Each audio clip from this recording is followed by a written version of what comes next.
Glory to God, Jesus is alive. इस program में सारे श्रोताओं को प्रभु यीशु मसीह के नाम से हम स्वागत करते हैं। प्रियो, फिर से एक बार हम सबको परमेश्वर के वचन सुनने, परमेश्वर की उपस्थिति में रहने, पवित्र आत्मा ने जो अच्छा अवसर दिया उसे सोचकर मैं प्रभु की स्तुति करता हूँ। विशेषकर इन बीते एपिसोड के द्वारा परमेश्वर की पवित्र आत्मा आपसे बातचीत करे, आपकी आवश्यकता के अनुसार संदेश देकर चंगाई और आशीषें सर्वशक्तिमान परमेश्वर ने दिया, ये सोचकर मैं स्तुति करता हूँ। विशेषकर यीशु जीवित है ये प्रोग्राम निरंतर देखने वाले अनेक प्रभु के जन संसार के विभिन्न भागों में हैं, आशीषित परिवार है, उन्हें याद करके मैं परमेश्वर की स्तुति करता हूँ। आज आप जिन विषयों से भी गुजर रहे हैं, एक आश्चर्य कर्म करके आपको आशीष देने, आपको सम्मानित करने, आपके लिए कार्य करने परमेश्वर सामर्थी है। बाकी का समय हम प्रार्थना के साथ और आशा के साथ और विश्वास के साथ परमेश्वर के वचन को जब सुनेंगे, निश्चित तौर पर आज ये एपिसोड होने के पहले आश्चर्य कर्म प्रभु आपके लिए करेगा। प्रार्थना के साथ हम परमेश्वर के वचन को सुने।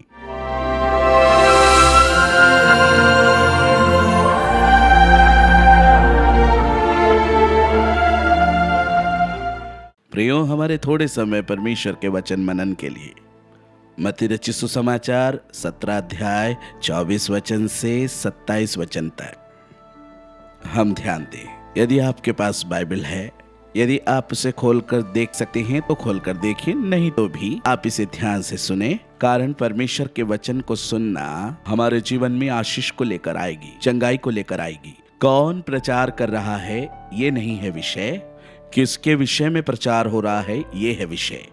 कौन आज की रात्रि आपके लिए प्रार्थना कर रहा है उसमें बड़ी बात नहीं है, कौन आपके लिए कार्य कर रहा है उसमें बड़ी बात है। इसलिए ये परमेश्वर का वचन है। आज ये प्रोग्राम देखने वाले आपको आशीष देता और चंगाई करने वाला प्रभु यीशु का हाथ है। तो हम वचन की ओर जाएं। जब वे कफरनहूम पहुंचे तो मंदिर का कर लेने वाले पतरस के पास आए। क्या तुम्हारा गुरु मंदिर का कर नहीं देता है? ऐसा पूछने पर हाँ देता है, उसने जवाब दिया। जब वह घर में आया, यीशु ने, शिमोन तू क्या सोचता है, पृथ्वी के राजा महसूल या कर किससे लेते हैं, अपने पुत्रों से या परायों से? इस प्रकार पूछा, परायों से। यीशु ने उससे कहा, तो पुत्र बच गए। तो भी इसलिए कि हम उसे ठोकर ना खिलाएं, तू झील के किनारे जाकर बंसी डाल, जो पहली मछली मिलती है उसका मुंह खोलने पर एक सिक्का मिलेगा, कहा। उसी को लेकर मेरे और अपने लिए भर दे, कहा। प्रभु यीशु मसीह के उनकी सेवकाइयों में अनेक आश्चर्य कर्म यीशु ने किए हमने देखा। 2012 साल पहले प्रभु यीशु मसीह जब इस पृथ्वी पर था, अंधों को आंखें दिया, बहरों के कान खोले, गूंगों से बुलवाया, मरे हुओं को यीशु ने जिंदा किया, कोढ़ियों को शुद्ध किया, लंगड़ों को चलाया। इस प्रकार अद्भुत मंत्री, वीर परमेश्वर, अनंत का पिता, शांति का प्रभु, यशाया नबी ने जो भविष्यवाणी की वो प्रभु यीशु मसीह इस भूमि में बहुत सारे आश्चर्य कर्म किए। ये किताब आश्चर्य कर्म की किताब है। मैं हमेशा एक गवाही देता हूँ, I believe in miracles because I believe in Jesus. मैं अद्भुत में विश्वास करता हूँ कारण मैं प्रभु यीशु में विश्वास करता हूँ। यीशु मसीह इस भूमि में आया, केवल एक प्रचार, केवल कुछ वाक्य, मैसेज मात्र बोलकर गया व्यक्ति नहीं। यीशु मसीह ने अनेक आश्चर्य कर्म इस पृथ्वी पर किए। मेरा सवाल यह है, 2012 वर्ष पहले अद्भुत काम किया यीशु को आज किसी कब्र में पड़े हुए हम नहीं देख सकते। संसार में अनेक लोगों के कब्र हैं, सेमेट्री है, लेकिन कोई भी कब्र खुली हुई नहीं है। एक मनुष्य को कब्र में दफन किया जाए और वो कब्र बंद ही है, और वर्षों में एक बार यदि वो व्यक्ति मरा हुआ है, प्रसिद्ध व्यक्ति है और सबके द्वारा जाना गया व्यक्ति है, तो वर्षों में एक बार लोग उसके पास जाकर कुछ फूल चढ़ा देते हैं। यदि यीशु मसीह की कब्र को आप देखें या उसके पास जाएं तो वो कब्र खुली हुई है, लाखों लोग जाकर उसे वहां पर देखते हैं। आज भी वो कब्र खुली हुई है, वहां लिखा हुआ है वो यहाँ नहीं है, वो तो जीव उठा है। He is not here, he has risen from the dead। प्रभु पुनरुत्थित होकर जी उठा है। यीशु मसीह आज भी जीवित है। यदि ऐसा है तो मेरा सवाल ये है, यीशु मसीह आज भी जीवित है, इसलिए उन दिनों काम किए प्रभु को क्या आज भी वो काम नहीं कर सकता? इस संसार से जो व्यक्ति अलविदा हो गया वो कुछ नहीं कर सकता। एक बार मरना और न्याय का होना परमेश्वर ने मनुष्यों के लिए रखा है। मरकर मिट्टी में मिल गया व्यक्ति को फिर इस पृथ्वी पर कोई अधिकार नहीं है। लेकिन इस पृथ्वी पर जो जीवित है, हम काम कर रहे हैं। आप एक जीवित व्यक्ति है। एक माँ है तो सवेरे किचन में घुसकर काम को करती है। एक अध्यापक है तो सवेरे पढ़ाने जाता है। नहीं, एक डॉक्टर है तो अपने क्लिनिक में जाके अपनी ड्यूटी को करता है। यदि एक ड्राइवर है तो सवेरे गाड़ी लेकर जाता है। तो जीवित रहने के कारण तुम कार्य करते हो। यदि ऐसा है तो यीशु मसीह आज भी जीवित है। इस प्रोग्राम को देखने वाले आपके लिए 2012 वर्षों पहले आश्चर्य कर्म करने वाला प्रभु यीशु आज भी आश्चर्य कर्म कर सकता है। हमने जो पढ़ा वो वचन यहाँ ये है, यीशु प्रभु जब कफरनहूम में था। बहुत से नगरों में प्रभु यीशु गया है। तो जब यीशु कफरनहूम में आया, यीशु के चेले भी वहां आए हैं।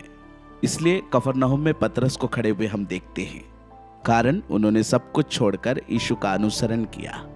तब पतरस से तो कर लेने वाले उसके पास आकर कहने लगे, क्या तुम्हारा गुरु कर देता है? इस प्रकार पूछा। तो ये कर क्या है, इन्होंने क्या पूछा है, तो समझ आने के तरीके से मैं कहूंगा, उस समयों में भी मनुष्य टैक्स चुकाता था। हम जिस राज्य में जीते हैं, हम जिस नगर में रहते हैं, उस राज्य के, उस नगर के नियम को पालन करने के लिए आप और मैं बाध्य हैं। आज इस प्रोग्राम को सुनने वाले आपसे मैं कहूंगा, आप कितने भी बड़े भक्त क्यों ना हो, आप कितने भी बड़े व्यवस्थापक हो, इस संसार के अधिकारी मनुष्य के अधीन रहना आपको जरूरत है। प्रभु यीशु मसीह इस पृथ्वी पर था तो उसने क्या कहा, कैसर का है वो कैसर को, और जो परमेश्वर का है वो परमेश्वर को दो। कैसर का मतलब उन दिनों में सबसे बड़ा एक महाराजा या राजा, और वो एक व्यवस्थापक है। जो परमेश्वर को देना है परमेश्वर को, जो राजा को देना है वो राजा को। वो यीशु ने सिखाया। तो इस पृथ्वी पर जब हम जीते हैं तो इस पृथ्वी के नियमों का पालन करना इज वेरी इंपॉर्टेंट थिंग। प्रभु यीशु मसीह के समय में वो आकर पूछ रहे हैं, क्या तेरे गुरु ने कर चुकाया? तुरंत पतरस ने कहा, हाँ हाँ, उसने कहा। तो पतरस यीशु ने कर चुकाया इसका गवाह बना है। लेकिन ये सारी घटना के बाद ये कर लेने वाले वापस वहां से फिर चले गए। पतरस ने इस घटना को बताने यीशु मसीह के पास आया। यही है महत्वपूर्ण संदेश। यीशु को देखने जैसे ही पतरस वहां पर आया, वो यीशु मसीह उससे पूछ रहा है, पृथ्वी के राजा कर किससे लेते हैं, पुत्रों से या परायों से? इस प्रकार करके पूछा, परायों से। तो वहां हुई घटना यीशु प्रभु ने जाना।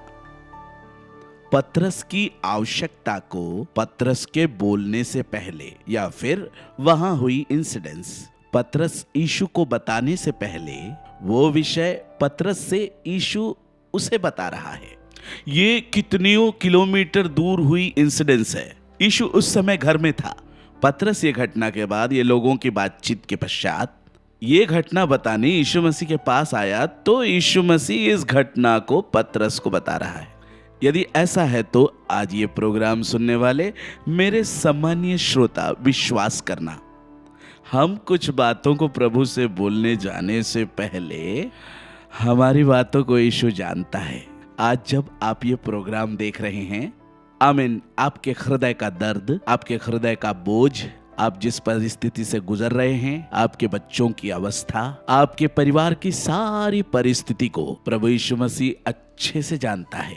इतने अच्छे से हमें जानने वाला, इतने अच्छे से हमें पहचानने वाले प्रभु के लोगों, उस परमेश्वर के हम सेवा करते हैं।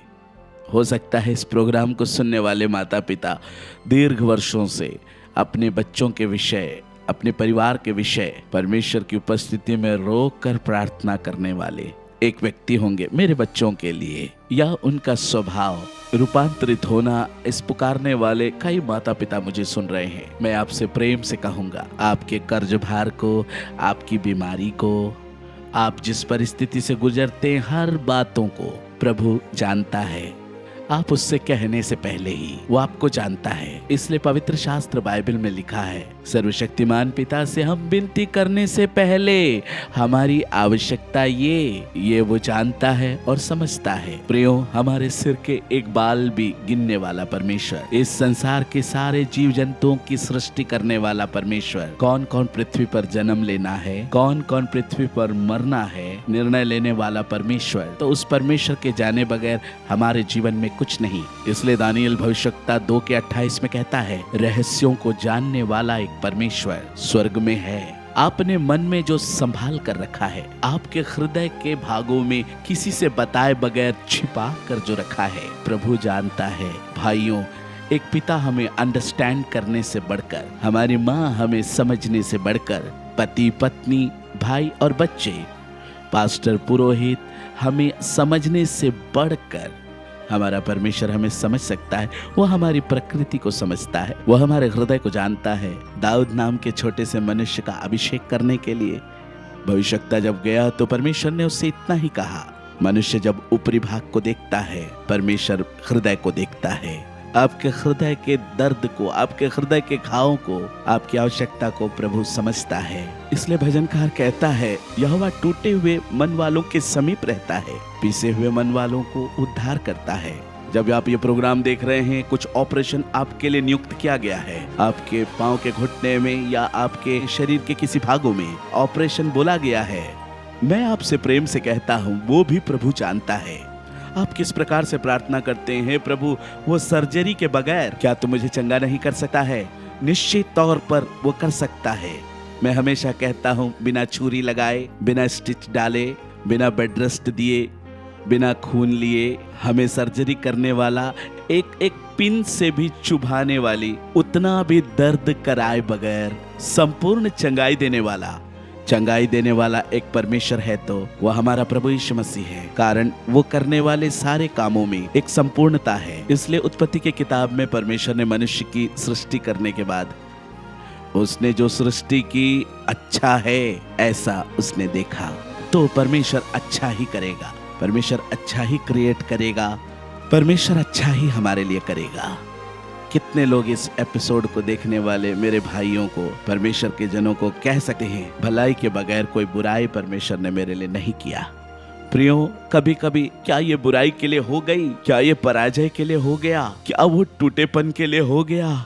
हमने विचार किए विषय में भी प्रभु हमारे लिए भलाई किया है। इतने अच्छे परमेश्वर को मैंने नहीं देखा प्रियो। इसलिए यीशु मसीह पे आप विश्वास कर सकते हैं। यूहन्ना रचित सुसमाचार 6वें अध्याय 37 वचन में पवित्र आत्मा ने इस प्रकार से लिख के रखा है कि जो कुछ पिता मुझे देता है वो सब मेरे पास आता है, और मेरे पास जो आता है उसमें मैं कभी भी नहीं त्यागा। कभी भी आपको न्याय त्यागने वाला, कभी भी तुम्हें ना छोड़ने वाला। यदि एक माता अपने बच्चे को भूल जाए, एक स्त्री जिसने बच्चे को जन्म दिया उस पर दया ना करे, तुम पर दया करने वाले, करुणा दिखाने वाला है सर्वशक्तिमान। इसलिए यशायाह नबी की किताब उसके 54 अध्याय में पवित्र आत्मा ने इस प्रकार से लिख रखा है कि पहाड़ हट जाए और पहाड़ियां टल जाए तो भी मेरी करुणा तुझसे कभी ना हटेगी, मेरी शांति का नियम तुझे छोड़कर नहीं जाएगा। प्रियो, परमेश्वर की दया, परमेश्वर की करुणा 1 वर्ष के लिए नहीं है, 1 महीने के लिए नहीं है, जीवन भर है। इसलिए मलाकी नबी की किताब 3 अध्याय 6वें वचन में लिखा हुआ है, यहोवा मैं ना बदलने वाला, इसलिए याकूब के पुत्रों तुम नष्ट नहीं हुए। यहोवा जो मैं नहीं बदलता, ना बदलने वाला, चाहे कोई भी बदल जाए। तुमने जिसे प्रेम किया और तुमसे जिसने प्रेम किया, एक वाक्य में वो बदल गए। तुमने जिसे दिया और तुम्हारे हाथों से जिसने लिया, एक वाक्य में वो बदल गए। प्रेम करने वाले, रिश्तेदार, साथी, मित्र सब एक ही वाक्य में नाराज हो गए। लेकिन सर्वशक्तिमान परमेश्वर तुम्हें निश्चयता देता है, ना बदलने वाला हूँ, मैं तुम्हें हाथ नहीं छोड़ता। कितनी सारी घटनाओं में पैसे थे तो कई लोग हमारे साथ थे, प्रशस्ति थी तो कई लोग तुम्हारे साथ थे, लेकिन उस दिनों में भी, आज भी, ऊंचाई और निचाई में, पराजय और जय में, निंदा और अभिमान में साथ रहने वाले यीशु मसीह के समान, इस परमेश्वर के समान दूसरा कौन है। इसलिए भाइयों, आज ये एपिसोड देखने वाले आपसे मैं प्रेम से कहता हूँ, परमेश्वर के जाने बगैर कुछ भी नहीं होता। देखिए, पतरस प्रेरित यीशु मसीह के पास जब ये घटना बताने आ रहा है, उसके बताने से पहले ही वहां हुई घटना को यीशु उससे बता रहा है। दूसरी बात हम यहाँ पर जो देखते हैं, एक महत्वपूर्ण घटना। यीशु ने उससे, तू जाकर झील में बंसी डाल, पहली मछली को पकड़ ले, और जब तू उसका मुंह खोले तो उसके अंदर तुझे एक सिक्का मिलेगा, वो तुझे मिलेगा। उसे लेकर एक तू मेरे लिए और एक अपने लिए दे दे। पतरस से प्रभु यीशु मसीह कह रहा है, तू जाकर बंसी डाल दे, तुझे एक मछली मिलेगी। उस मछली को पकड़कर उसके मुंह खोलकर जब देखेगा, तूने जो चाहा वो धन उससे बढ़कर उसके मुंह में होगा, तू उसे लेकर उन्हें जाकर दे देना।